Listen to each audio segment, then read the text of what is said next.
As the first bell rang, students began to dissipate and make their way back to their own seats. This system had not changed from the previous era, although there were some differences. The offline terminals all started up automatically, and thus were already on refresher screens. At the same time, a message chain opened up on the screen at the front of the class.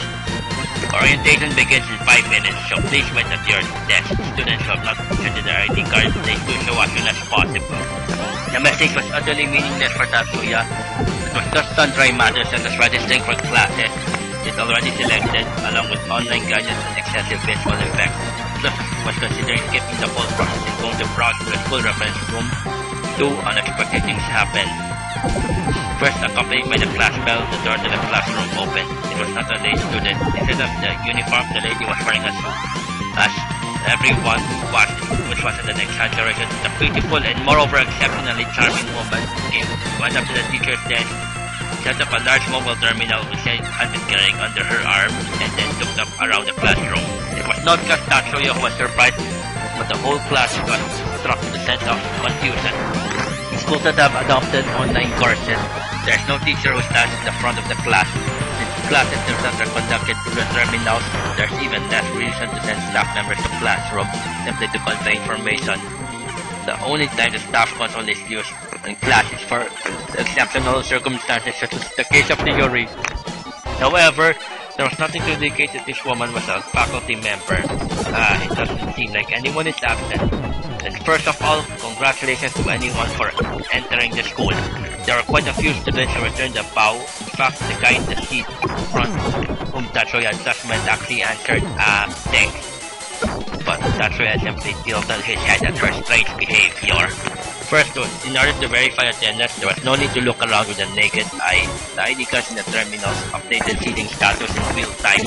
So there was no need for school officials to carry around the terminal of such size. The campus was riddled with consoles. In fact, there should be a console door built into the teacher's desk where she was standing right now. Finally, just whom was she? From the information gathered, the school did not use such an outdated system as homeroom teachers, or at least it certainly wasn't in the prospectus. It's nice to meet you all. I'm the integration counselor for this school, Odo Aroka. I'm here to establish a mentoring relationship with each of you in case any of you feel like you would like counseling in regard to specialized aspects of your course. Come to think of it, there was something along these lines. Having someone to talk to about your concerns was the concept Tatsuya had completely skipped over as unnecessary. But the fact was the counseling system was one of the selling points of the school. There are such 16 counselors in this school. We are grouped in pairs of men and women and will be responsible for one class each grade. Yanagi-sawa sensei and I have been assigned to this class. At that, he stopped talking and operating the console of the teacher's desk. The upper body of a man in his mid-30s was displayed in front of the class. Good to meet you. I'm your counselor, Yanagi-sawa. Along with Ono sensei, I will be in charge of looking after you. I hope we'll get along. As a screen projected the image of Counselor Yanagi-sawa, Ono sensei continued her explanation on the platform. Counseling is available through the terminals, so you do not have to come to us directly. Communication is done through quantum encryption, and the reports are stored by a standalone data bank, so everyone's privacy is secure. As he said that, Haruka lifted a large data bank book, which Tatsuya had mistaken for an oversized mobile terminal.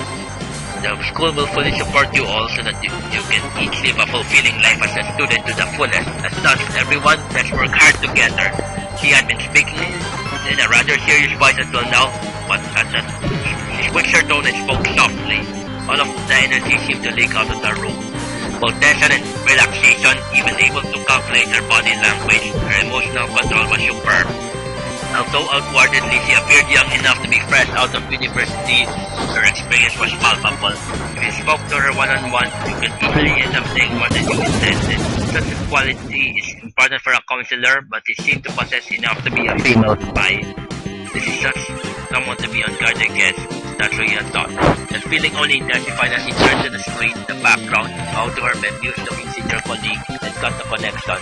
With a small cough, her professional smile returned, and she continued as if nothing had happened. By now, the school curriculum and guides on the facilities should have been sent to your terminal. After that, you will register for your elective, and that will be the end of orientation. If there's anything you don't understand, please use the call button. Those who have already familiarized themselves with the curriculum and facilities can feel free to skip guidance and proceed straight to registration. At that point, Mahouka quickly flashed the monitor on the teacher's desk and made an O expression. For those who have already finished registration as well, it's fine to leave. However, you may not do so after guidance has started, so if you please do so, please leave now. If that's the case, please don't forget your ID card. As if waiting for this word, the sound of a chair scraping across the floor echoed across the classroom. It was not Tatsuya. The one who stood up was sitting in the front row window seat, just a few distance away, a slender, nervous-looking boy. He bowed towards the teacher's desk and then exited the corridor in the back of the classroom. His face turned down the whole way, looking neither to his left nor right. It was rather interesting watching that figure put on a brave face and leave the classroom proudly, but that was just for a moment. It was not just Tatsuya, but almost half the class that was in the back of the youth as he disappeared down the corridor, but soon all eyes were back on their desk. It didn't seem like anyone was about to go. Tatsuya did not want to leave so much he was willing to risk all these stairs and each one. Returning to the task at hand, Tatsuya placed his hands over the keyboard and considered things to kill time when he sent the class and looked up. On the other side of the teacher's desk, Mahouka was watching him. Even as he knocked knife, he didn't look away but went on the class and smiled. What was that? As if, even noticing that, Mahouka's smile broadened. It wasn't for any length of time, although so short and discreet that no other student noticed, but nonetheless carried an extra answer secretive air. He was certain that it was their first ever meeting, yet it was notably beyond the fake smile, so Tatsuya went through his memory. Thanks to that, he killed plenty of time while he's relaxed. Was that the meaning behind it, or is he trying to take away my composure? I won't even consider the possibility that he's come to classroom and school without teachers trying to hit us on students. As he considered, he didn't follow the other students who had finished registration out of the class, but rather stayed in his seat wondering with interest. Then someone spoke in a friendly tone. Tatsuya, what are you gonna do until lunch? When he lifted his head, a voice rang out to the seat in front. As if it were his signature pose, Leo was resting his feet, with chin on his arm crossed over his chest, carried the exact same position as earlier. It no longer consists primary at both middle school and high school to eat in the classroom. Despite advancements in both waterproofing and dust-proofing technology, information terminals remain persistent instruments. If you end up doing something like accidentally spilling soup all over one, a rather miserable outcome is to be expected. It will be better to find out a more suitable place else, somewhere like a cafeteria, courtyard, rooftop, or club. Also, it was 1 more hour until the cafeteria opened. I have been planning to go through the reference room catalog from here, but we can't accompany you. And that's how your replied, Leo at home would be because his eyes don't brighten enthusiasm. Tatsuya smiled at Leo's easy-to-read expression. What are you gonna look at? I think it's not taught in public schools until middle school. For children in the public school, they have a distant public schools. Public schools are the foundations of their magic knowledge. The step is not to look for technical skills, but to determine for both themselves and their parents whether they have enough raw talent to make it as a magician. While some private schools incorporate forms of magical education and extracurricular activities, it is not that they are no means a reflection of magic performance. Magic begins as a full-fledged education in the high school curriculum on the one. Among the magic high schools, the first high school is considered the most difficult to enter. There are many students who come from ordinary middle schools. There are classes in specialized magic courses. Some students have never seen before. Are they to uneducate they have the opportunity to go and observe classes in progress both today and tomorrow. When I go to the workshop, that was Leo's reply to Tatsuya's question. Dr. Arena, taken aback by Tatsuya's next question, Leo grinned. I guess it would seem to be the type, well, you're not wrong. Although not looking down on his intellectual ability as he did pass the entrance exam, the information that this guy had a more lively outdoors look to him, or rather a mischievous air. Most likely it would have just been Tatsuya who felt he was more suited to the action of the arena than fiddling with precision machinery in the workshop. Listening to Leo's next words, however, Tatsuya admitted his mistake. Reinforcement ability magic produces the greatest effect when combined with weapon skill. I want to be able to maintain my own weapons as much as possible. Leo's ambitions were the mountain corps or riot police. If those ambitions were realized, he'd have that many opportunities to use simple weapons such as batons, shields, machetes, etc. These are all compatible with reinforcement magic, and depending on the composition of the materials produced, will produce different effects. This class may seem to have a far firmer grasp of what he was capable than he looked. While you're gonna go to the workshop, why don't you come with us? While the two of them talk, they receive a sudden proposal from the seat next to them. See Baka-san also go to the workshop? Yes. I also want to be a magic artificer. I see. Erika was sparkling in all over Mizuki. It was a rather similar pattern to what had happened earlier, but Leo's face remained neutral.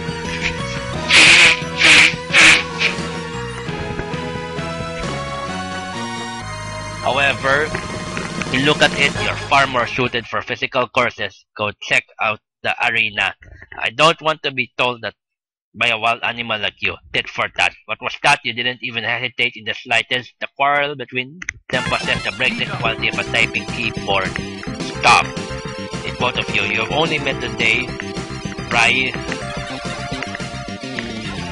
Their compatibility really is quite something, isn't it? Tatsuya thought while attempting to arbitrate with a sigh, but the two of weren't about to be easily stopped. Hey, you must be a bitter enemy from some previous life. There were some bear rabbits in the field, and I was the hunter, hired to get rid of you. Alright, let's go. We're wasting time. Mizuki had up to now patiently been refraining from interrupting, but now she finally weighed in and tried to forcibly change the course. Yeah, if we don't hurry, we'll be the only ones left in the classroom. Immediately, Tatsuya also jumped in with their rapid-fire argument, interrupted both Leo and Erika glared daggers at each other, then immediately spun around and turned their backs. As early as the second day of admission, there were some students who began to take action. Tatsuya didn't know whether to think of it as too quick or just par for the course. All he knew was that if it came to a confrontation or backing down, it would most likely be the former. Both Erika and Leo were bright and optimistic, and Mizuki seemed shy and carefree. While fully aware of his own inclination towards cynicism and moodiness, Tatsuya considered himself fortunate that his first friends in the school were them. However, most likely it is not 100%. They had remained around 10 to 20%. It was nice that they hadn't backed down servilely, but how would this turn out? Tatsuya was keenly contemplating the matter. On his map, Miyuki was lightly grasping the hem of Tatsuya's uniform with her fingertips and her face as he looked up, but with a mixture of anxiety and embarrassment. Don't apologize, Miyuki. You are at fault in the best. Please. In order to give strength to his sister, Tatsuya wrote, yes, but when you stop once, that will be counterproductive. You're right. Still, putting Erika aside for Mizuki to have that kind of personality was unexpected. I agree. Watching from a step back, or in other words, directly in front of the sibling, a group of new students glaring at each other with a volatile atmosphere simmering between them. One group was comprised of some of Miyuki's classmates, and the other was Rettousei, Mizuki, Erika, and Leo. The first time was at the dining hall during lunch. The dining hall of the first high school was considerably larger than the cafeteria found in most other high schools, but as the two students were rather unaware or unsure, this time of the year was greatly crowded. However, as the four of them had left the visit of the specialist classes early and came to the dining hall, they had secured a 4-seat table without any trouble. It was on a 4-seat, but due to the facing benches, they'd probably be able to squeeze 3 of the more slender girls on one side. When they were about halfway through their meal, Leo had already finished eating already. Miyuki and Light, surrounded by a group of male and female students, spotted Tatsuya and rapidly made a beeline for him. The dispute started from there. Miyuki had tried to eat together with Tatsuya, said he was a food. He stood back with their classmates with that from Miyuki. The top 40 fighters must be Tatsuya. Only one more person could fit at the table, but as a two-side class later, Tatsuya's mother, Miyuki didn't even consider. However, Miyuki's class, especially the boys, were of course ready to sit with her. They expected of take it like it's cookie crumbs. It's hard to be a but Miyuki Her determination had confidence to say that it was unsuitable for a first course student to share a table with a second course student could not consider the gap between them. And ended up telling Leo, who had finished eating as well, to vacate his seat. At his selfish display of supreme arrogance, both Erika and Leo were on the verge of exploding. Tatsuya finished his meal in a hurry, stuck with Leo and still eating Midoki and Erika, and then stood up. Miyoki had shoutlessly apologized to Tatsuya and the others before walking past the vacated street stand by her brother. The second camp had been the afternoon visit to a specialist class.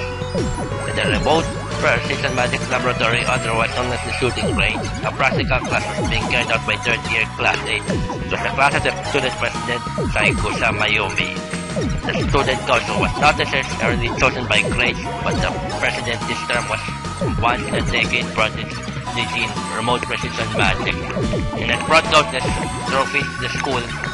It was something even the freshmen had heard. They had also confirmed the rumor of her coquettish nature at the ceremony. There were many students packed around the range trying to get a look at her skill, but the number who could visit was limited.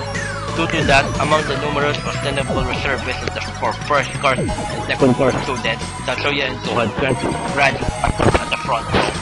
Naturally, he had been unwilling to stand out.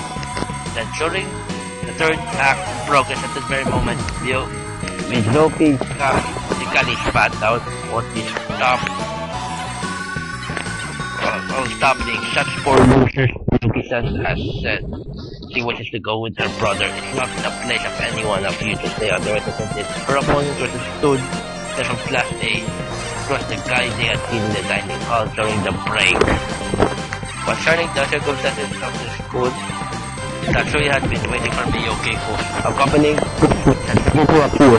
By the way, those classmates were girls.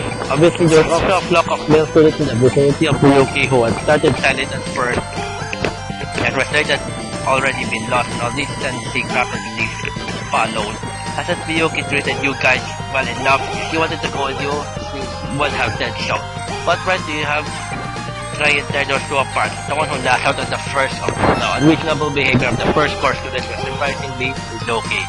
While maintaining her polite demeanor, she snapped into them mercilessly. Even now as Midoki argued against the first course students, their eloquence didn't give an inch.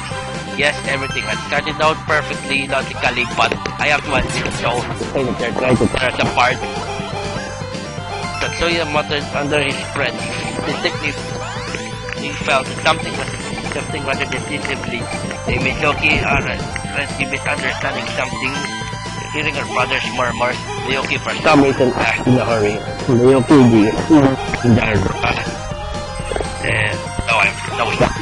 I'm not a kind of force. Initially glancing at the siblings with a too good relationship in confusion, their friends, full of compassion, began to heat up more and more. We've asked her. That was one of Miyoki's classmates. That's right, we're sorry for Iba-san, but he wanted just a little more time. That was one of Miyoki's female classmates. After selfishness, Leo gave a hearty laugh. Ha! That's just self-justification. Find a better time for it. Erika also retorted with a smile and edged sarcasm. If you did really ask, maybe you'd had her consent from the start. You've ignored Miyoki's intentions and didn't consult her on anything. There's rule for that. You're high school student already. You don't you know anything? Erika's words and attitude decide to purposely offend the other party as expected, affected by male students particularly. Shut up! Another class, much less sweet, and so on to interfere matters concerning us blooms. Due to its discriminatory nature, the use of the word weed is prohibited by school regulations. It is a school skill still gradually being learned, but even so, it's not exactly a word to be used in this context with so many people listening. The one who reacted to this rant head on, saying unexpected or to be expected, probably to be expected really was again Midoki. We are all the same freshmen. You guys are blues, but right now, just how are you any better than us? It wasn't particularly loud, but Midoki's voice rang out to the courtyard. Well, things are going to get bad. That's what he thought was sighing under his breath. His murmur was drowned out by the angry howls of the first course students, and only Miyoki, who was beside him, heard. He wanted to know. Now, Judge Patrick can tell you although Mizuki's claim was legitimate according to school regulations, at the same time it was repeated by the school system. Ha! Interesting. By all means, show us. At the first course students thread, Leo responded aggressively. Having come to this, no outcome other than tit for tat could be expected. The right way with Mizuki. Because they understood that full well those complacent with the current system, both staff and students alike stood aside. Though there have been a clear violation of the rules here, the vast majority would ignore their situation and pretend to have seen nothing. Even if the violation was not only of the school rules but the law itself, then I will. The only ones allowed to carry a CAD in the school were senior members of the student council and certain committee members. The use of magic off-campus was tightly regulated by law. However, the mere possession of CAD off-campus was not restricted. There would be no point. CADs are currently indispensable tools for magicians, but they are not essential for the use of magic. Magic can be used even without a CAD. Therefore, the law does not restrict the mere possession of a CAD. The procedure for students who possess CAD was to leave them at the office before classes started and to pick them up upon returning home. So it was not surprising for our students to have CADs on the way back from school. A specialized CAD, however, if they were directed at fellow students, it would become a situation, no, an emergency. Especially if the aim CAD is an attack power special, emphasizing specialized type. The two types of CAD are general and specialized. The general type placing a larger burden on the user but capable of a wide range of up to 99 activation sequences, while the specialized type is only able to contain up to 9 activation sequences but possesses subsystems able to reduce the load on the user, making it possible to invoke magic faster. By its nature, aggressive combat type magic sequences are generally stored in specialized CAD, with the BCM of creating